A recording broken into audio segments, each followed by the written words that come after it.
il y a eu une rupture de la confiance globale dans notre société. Et je pense que dans ces moments-là, on l'avait déjà vu à l'époque des Gilets jaunes, les élus les élus locaux ont organisé le grand débat, ce qui a rapproché les Français. Et je pense que les élus locaux aujourd'hui, face à cette vaccination, ont encore un rôle à jouer pour informer, pour sensibiliser et pour apaiser les peurs. Et c'est ce que nous, par exemple, à Bussy-Saint-Georges, les élus organisent. Ce matin même, par exemple, le maire organisait des rendez-vous téléphoniques avec les habitants pour expliquer différentes questions. Et le sujet de la vaccination, évidemment, revient régulièrement.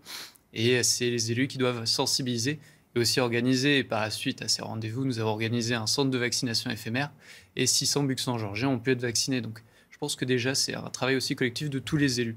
Alors justement, c'était ma prochaine question. Est-ce que, selon vous, parce que vous êtes maire adjoint de Bussy-Saint-Georges, est-ce que les collectivités locales, les mairies, les départements, les régions sont assez ou trop mises à contribution pour lutter contre, et notamment sur la campagne de vaccination? Dans un État décentralisé, naturellement, les élus ont un rôle à jouer et on le joue dès le début.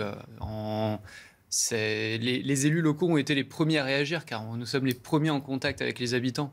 Pendant le premier confinement, je me souviens, les élus apportaient des paniers repas aux personnes âgées. Les élus étaient les premiers à distribuer des masques. À l'époque, on s'arrachait les masques. Donc les élus ont toujours eu un rôle prédominant, j'ai l'impression, dans cette épidémie. Et je pense qu'ils doivent continuer à l'avoir jusqu'à la fin de cette épidémie et jusqu'au retour de la vie normale. Tout comme les soignants, bien évidemment. Régine